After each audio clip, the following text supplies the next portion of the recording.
Hi, welcome to Excel Insight YouTube channel. So ಇವತ್ತು ನಾವು attendance tracker, live attendance ಟ್ರ್ಯಾಕರ್ನ ಹೇಗೆ ಅಪ್ಡೇಟ್ ಮಾಡೋದು ಅಂತ ನೋಡುವ. ಸಿ, ಇದು ಒಂದು ನಾರ್ಮಲ್ ಒಂದು ಫರ್ಮ್ ಇದ್ದು ಎಂಪ್ಲಾಯೀಸ್ ಅಟೆಂಡೆನ್ಸ್.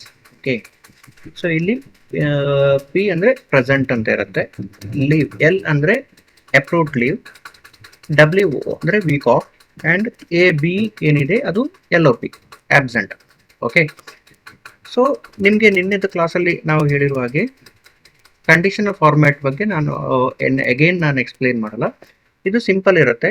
ನೀವು ಈ ಟೆಕ್ಸ್ಟ್ನ ಕಾಪಿ ಮಾಡಿಬಿಟ್ಟು ಟೆಕ್ಸ್ಟ್ ಈಸ್ ಈಕ್ವಲ್ ಟು ಅಂದರೆ ಫಾರ್ ಎಕ್ಸಾಂಪಲ್ ಇವಾಗ ನಾನು ಒಂದ್ಸಲ ರಿಮೂವ್ ಮಾಡ್ತೀನಿ. ಇಲ್ಲಿ ಕ್ಲಿಯರ್ ರೂಲ್ಸ್ ಕೊಟ್ಟರೆ ಸೊ ಎಲ್ಲ ಫಾರ್ಮ್ಯಾಟ್ ಹೋಗುತ್ತೆ. ಸೊ ಕಂಡೀಷನ್ ಫಾರ್ಮ್ಯಾಟ್ ಯಾವ ಥರ ಹಾಕಿದ್ದೇನೆ ಅಂದರೆ, ಸೊ ಹೈಲೈಟ್ ಮಾಡಬೇಕು. Okay, highlight text is equal to. So ನಾವು ಹೈಲೈಟ್ ಸೆಲೆಕ್ಟ್ ಮಾಡಿರೋದ್ರಲ್ಲಿ ಯಾವುದಾದ್ರೆ ಟೆಕ್ಸ್ಟಲ್ಲಿ ಅದರಲ್ಲಿ ಪಿ ಅಂತ ಇದ್ದರೆ ಅದು ಹೈಲೈಟ್ ಆಗುತ್ತೆ. ಸಿ, ಸೊ ಪ್ರೆಸೆಂಟ್ ಇದ್ದವರಿಗೆ ನಾವು ಏನು ಕಲರ್ ಹಾಕಿದ್ರೆ ಗ್ರೀನ್ ಕಲರ್ ಹಾಕ್ತೇವೆ. ಅದೇ ಸೇಮ್ ಸೆಲೆಕ್ಟೆಡ್ ಏರಿಯಾದಲ್ಲಿ ನಮಗೆ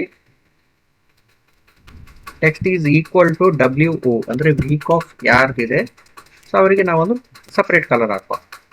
ಸೊ ಇಲ್ಲಿ ನಿಮಗೆ ಬೈ ಡಿಫಾಲ್ಟ್ ಒಂದು 3 ಕಲರ್ಸ್ ಕಾಣುತ್ತೆ, 3 to 4 ಇದೆ. ಇಲ್ಲದಲ್ಲೇ ಕಸ್ಟಮ್ ಫಾರ್ಮ್ಯಾಟಲ್ಲಿ ತುಂಬ ಕಲರ್ಸ್ ಇದೆ. ನೀವು ವೀಕ್ ಆಫ್ಗೆ ನೀವು ಯೆಲ್ಲೋ ಕಲರ್ ಕೊಡ್ಬೋದು. ಸೊ ನಿಮಗೆ ಯಾವ್ದು ಕಲರ್ ಅದಕ್ಕೆ ಸೂಟೇಬಲ್ ಅನ್ನಿಸ್ತದೆ ಅದನ್ನು ನೀವು ಸೆಲೆಕ್ಟ್ ಮಾಡ್ಬೋದು. ಇದಕ್ಕೆ ಯಾವುದೇ ರೂಲ್ಸ್ ಇಲ್ಲ. ವೀಕ್ ಆಫ್ಗೆ ನೀವು ಯೆಲ್ಲೋ ಕಲರೇ ಕೊಡಬೇಕು ಅಂತ ಯಾವುದು ರೂಲ್ಸ್ ಇಲ್ಲ. And approved leave the text is equal to L, ಅದಕ್ಕೊಂದು ಕಲರ್ ನಾವು ಸಪ್ರೇಟ್ ಆಗಿ ಕೊಡುವ. ಸೊ ಅದಕ್ಕೆ ನಾನು ಬ್ಲೂ ಕಲರ್ ಸೆಲೆಕ್ಟ್ ಮಾಡ್ತಾ ಇದ್ದೇನೆ. ಸಿ, ಬ್ಲೂ ಕಲರ್ ಸೆಲೆಕ್ಟ್ ಮಾಡಿದ ಕೂಡಲೇ ಈ ಏರಿಯಾದಲ್ಲಿ ನಿಮಗೆ ಗೊತ್ತಾಗುತ್ತೆ. ಸೊ ಇಲ್ಲಿ ಲೀವ್ಗೆ ಬ್ಲೂ ಕಲರ್ ಬಂದಿದೆ. ಆ್ಯಂಡ್ ಪೆಂಡಿಂಗ್ ಇರೋದಿನ್ನು absent the text is equal to AB. So ಅದಕ್ಕೆ ಸ್ವಲ್ಪ ಡಾರ್ಕ್ ಕಲರ್ ರೆಡ್, ಕಸ್ಟಮ್ ಫಾರ್ಮ್ಯಾಟಲ್ಲಿ ರೆಡ್ ಕಲರ್ ಸೆಲೆಕ್ಟ್ ಮಾಡು. ಓಕೆ, ಸೊ ಈ ಕಸ್ಟಮ್ ಫಾರ್ಮ್ಯಾಟಲ್ಲಿ ಎಲ್ಲ ಗೊತ್ತಾಯಿತು. ಸಿ, ಇಲ್ಲೀಗ ಈಸಿಲಿ ನಮ್ಗೆ ಗೊತ್ತಾಗುತ್ತೆ. ಸೊ ಯಾರು ಆಬ್ಸೆಂಟ್ ಆಗಿದ್ದಾರೆ, ಯಾರಿಗೆ ಲೀವ್ ಇದೆ ಅಂತ ಜಸ್ಟ್ ನೋಡುವಾಗ ಗೊತ್ತಾಗುತ್ತೆ. ಬಟ್ ನಮಗೆ ಕೌಂಟ್ ಬೇಕು. ಸೊ ನಮಗಿಲ್ಲಿ ಈ ಪೇಜಲ್ಲಿ ಎಲ್ಲಿ ತನಕ ಕಾಣುತ್ತೆ, 1 ಇಂದ 10 ತನಕ ನಮ್ಗೆ ಕಾಣುತ್ತೆ. ಸೊ ಈ ಆ್ಯಪಲ್ಲಿ ನಾವು ಕೌಂಟ್ ಮಾಡಬೇಕಾಗುತ್ತೆ. ರಮೇಶ್ ಅವರದು ಅಪ್ರೂವ್ಡ್ ಲೀವ್ ಎಷ್ಟು, ವೀಕ್ ಆಫ್ ಎಷ್ಟಾಗಿದೆ, ಆ್ಯಂಡ್ ಆಬ್ಸೆಂಟ್ ಎಷ್ಟಾಗಿದೆ, 1 by 1 ನಾವು ಕೌಂಟ್ ಮಾಡಬೇಕು. ಸೊ ಇದಕ್ಕೆ ಅಂತೇಳಿ ಎಕ್ಸೆಲಲ್ಲಿ ಒಂದು ಫಾರ್ಮುಲಾ ಇದೆ, ಕೌಂಟ್ ಇಫ್ ಫಾರ್ಮುಲಾ ಅಂತ. ಇದು ಹೇಗೆ ವರ್ಕ್ ಆಗುತ್ತೆ ಅಂದರೆ, ಇದರ formula is equal to count if. ಇದು ಕೌಂಟ್ ಒಂದು ಕಂಡೀಷನ್ ಮೇಲೆ ಕೌಂಟ್ ಮಾಡುತ್ತೆ. ನಾರ್ಮಲಿ ಎಲ್ಲ ಕೌಂಟ್ನ ಕೌಂಟ್ ಮಾಡೋದಲ್ಲ, ಅದಕ್ಕೊಂದು ಕಂಡೀಷನ್ ಇರುತ್ತೆ, ಅದಕ್ಕೋಸ್ಕರ ಇದು ಕೌಂಟ್ ಇಫ್ ಅಂತ. ಸೊ ಇಲ್ಲಿ ಸಿಂಗಲ್ ಕೌಂಟ್ ಇಫ್ ಅಲ್ಲಿ ಇನ್ನೊಂದಿದೆ ಕೌಂಟ್ ಇಫ್ ಎಸ್ ಅಂತ. ಅಂದರೆ ಅದು ಒಂದು ಕಂಡೀಷನ್ ಅಲ್ಲ, ಮಲ್ಟಿಪಲ್ ಕಂಡೀಷನ್ನ ಅದು ಪ್ರೊವೈಡ್ ಮಾಡುತ್ತೆ. ಓಕೆ, ಸೊ ಇಲ್ಲಿ ಒಂದು ಕಂಡೀಷನ್ ನಮಗೇನಂದರೆ ನಾವು ಸೆಲೆಕ್ಟ್ ಮಾಡಿರೋ ರೇಂಜಲ್ಲಿ ಪ್ರೆಸೆಂಟ್ ಯಾವುದು ಅದು ಒಂದನ್ನು ಐಡೆಂಟಿಫೈ ಮಾಡಬೇಕು. ಸೊ ಒಂದು ಕಂಡೀಷನ್ ಹಾಕಿದ್ರಿಂದ ನಾವು ಕೌಂಟ್ ಇಫ್ ತಗೊಳ್ತೇವೆ. ಸಪೋಸ್ ಇಲ್ಲಿ ಮಲ್ಟಿಪಲ್ ನಮ್ಮದು ಕಂಡೀಷನ್ ಇದ್ದರೆ ನಾವು ಕೌಂಟ್ ಇಫ್ ಎಸ್ ತಗೊಳ್ಬೇಕಾಗತ್ತೆ. ಸೊ ಈಗ ನಾವು ರೇಂಜ್ ಸೆಲೆಕ್ಟ್ ಮಾಡಿದ್ದೇವೆ.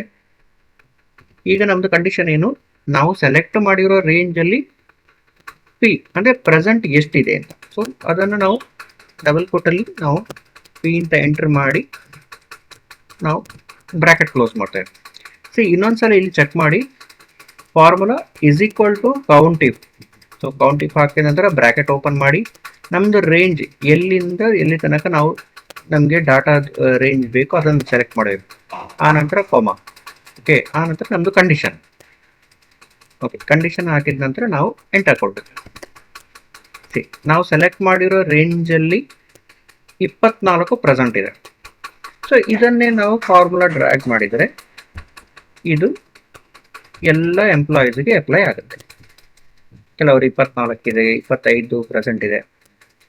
ಇದೇ ರೇಂಜಲ್ಲಿ ನಾನು ಇದೇ week off and approved leave and loss of pay ಇದು ಸಪ್ರೇಟ್ ಆಗಿ ಫಾರ್ಮುಲಾ ಹಾಕಲ್ಲ. ಯಾಕಂದರೆ ನಮ್ಮದು ರೇಂಜ್ ಸೇಮ್, ಬಟ್ ಕಂಡೀಷನ್ ಮಾತ್ರ ಡಿಫರೆಂಟ್ ಆಗಿರುತ್ತೆ. ಸೊ ಇಲ್ಲಿ ಪ್ರೆಸೆಂಟ್ನ ನಾವು ತಗೊಳ್ತಿದ್ದೇವೆ, ಇಲ್ಲಿ ವೀಕ್ ಆಫ್ನ ತಗೊಳ್ತಿದ್ದೇವೆ, ಆ್ಯಂಡ್ ಇಲ್ಲಿ ಅಪ್ರೂವ್ಡ್ ಲೀವ್. ಸೊ ಅವಾಗ ಇದೇ ಫಾರ್ಮುಲಾನ ಇದೊಂದು ಶಾರ್ಟ್ಕಟ್. ಓಕೆ, ಈ ಫಾರ್ಮುಲಾನ ಸೆಲೆಕ್ಟ್ ಮಾಡಿಬಿಟ್ಟು ರೇಂಜ್ ಸೇಮ್ ಇರುತ್ತೆ. ರೇಂಜ್ ಸೇಮ್ ಇಲ್ಲ ಅಂದರೆ ಫಾರ್ಮುಲಾ ಸಪ್ರೇಟ್ ಹಾಕಬೇಕಾಗುತ್ತೆ. ಈಗ ರೇಂಜ್ ಸೇಮ್ ಇದೆ, ಬಟ್ ಕಂಡೀಷನ್ ಏನು, ಇಲ್ಲಿ ಪ್ರೆಸೆಂಟ್ ಕೌಂಟ್ ಬೇಡ, ನಮಗೆ ಬೇಕಾಗಿರೋದು ವೀಕ್ ಆಫ್ ಕೌಂಟ್. ವೀಕ್ ಆಫ್ಗೆ ಶಾರ್ಟ್ ಫಾರ್ಮ್ ಆಗಿ ನಾವು WO ಅಂತ ತಗೊಂಡಿದ್ದೇವೆ. ಸೊ ಇದನ್ನು ಸೆಲೆಕ್ಟ್ ಮಾಡಿದ್ರೆ ಇಲ್ಲಿ ಗೊತ್ತಾಗುತ್ತೆ ಅವನಿಗೆ 4 ವೀಕ್ ಆಫ್ ತಗೊಂಡಿದ್ದಾನೆ ಅಂತ. ಸೇಮ್ ಫಾರ್ಮ್ನ ಡ್ರ್ಯಾಗ್ ಮಾಡಿ ನೆಕ್ಸ್ಟ್ ಅದೇ ರೇಂಜಲ್ಲಿ ನಮಗೆ ಅಪ್ರೂವ್ಡ್ ಲೀವ್ಗೆ ನಾವು ಶಾರ್ಟ್ಕಟ್ ನಾವು L ಅಂತ ತಗೊಂಡಿದ್ದೇವೆ. ಸೊ ರಮೇಶ್ ಅನ್ನೋರಿಗೆ 2 ಲೀವ್ ಅಪ್ರೂವ್ ಆಗಿದೆ. ಇಲ್ಲೊಂದು ಪರ್ಸನ್ ಅವರು ಯಾವುದು ಲೀವ್ ತಗೊಂಡಿಲ್ಲ. ಆ್ಯಂಡ್ ಸೇಮ್ ರೇಂಜಲ್ಲಿ ನಮಗೆ ಲಾಸ್ ಆಫ್ ಪೇ ಬೇಕಾಗುತ್ತೆ. ಸೊ ಲಾಸ್ ಆಫ್ ಪೇ ಇದು AB ಅಂತ ಇದೆ. AB ಸೆಲೆಕ್ಟ್ ಮಾಡಿ ಎಂಟರ್ ಮಾಡಿ ಇವರಿಗೆ ಒಂದು ಲಾಸ್ ಆಫ್ ಪೇ ಆಗಿದೆ. ಸೊ ಜಸ್ಟ್ ನಿಮಗೆ ಇದು ಒಂದು ಮಂತ್ ಇದ್ದು ರಿಪೋರ್ಟ್. ಲೈವ್ ರಿಪೋರ್ಟ್ ಹೇಗಿರುತ್ತೆ ಅಂದರೆ, ಫಾರ್ ಎಕ್ಸಾಂಪಲ್ ಇವತ್ತು 1 ಆಗಸ್ಟ್ ಅಂದ್ಕೊಳ್ಳಿ. ಸೊ ಇವತ್ತಿನ ಡೇಟ್ ಮಿಕ್ಕಿದೆಲ್ಲ ಬ್ಲ್ಯಾಂಕ್ ಇರುತ್ತೆ. ಇವತ್ತಿನ ಡೇಟ್ ಯಾರು ಬಂದಿದ್ದಾರೆ, ರಮೇಶ್ ಬಂದಿದ್ರೆ ಅವರ ಹೆಸರು ಮುಂದ್ಗಡೆ ಪ್ರೆಸೆಂಟ್ ಅಂತ ಹಾಕಬೇಕು. ಸುರೇಶ್ ಅವ್ರು ಬಂದಿಲ್ಲ ಅಂದರೆ ವೀಕ್ ಆಫ್ ಅಂತ ಹಾಕಿ, ಇಲ್ಲದ್ರೆ ಅವ್ರದ್ದು ಏನು ಲೀವ್ ಇದೆಯಾ ಏನಾದರೂ ನೀವು ಡೈಲಿ ಬೇಸಲ್ಲಿ ಅಪ್ಡೇಟ್ ಮಾಡ್ತಿರ್ಬೇಕು. ಇದರ ಅಡ್ವಾಂಟೇಜ್ ಏನಂದರೆ, ಒಂದು ಸ್ಮಾಲ್ ಫಾರ್ಮಲ್ಲಿ ಡೈಲಿ ಬೇಸಲ್ಲಿ ನಾವು ಅಟೆಂಡೆನ್ಸ್ ಟ್ರ್ಯಾಕರ್ ಅಪ್ಡೇಟ್ ಮಾಡ್ತಿದ್ರೆ ಅಟೆಂಡೆನ್ಸ್ ಪ್ರಾಕ್ಸಿನ ನಾವು ಸ್ಟಾಪ್ ಮಾಡ್ಬೋದು. ಓಕೆ, ಸೊ ಇದು ಪ್ರತಿ ಟೈಮಲ್ಲಿ ನಾವು ಇಲ್ಲಿ ನೋಡಿ ಒಂದು ಲಾಸ್ಟಲ್ಲಿ ಇದೆ ಯಾವುದು ಅವ್ರದ್ದು week off count, present count, week off count ಅಲ್ಲ. ಸೊ ಇದನ್ನು ನಮಗೆ ನೆಕ್ಸ್ಟ್ ಇದರಲ್ಲಿ ನಮಗೆ ಪೈವಟ್ ಟೇಬಲ್ ಕೂಡ ಹಾಕಿ ಮಾಡಲಿಕ್ಕಾಗತ್ತೆ.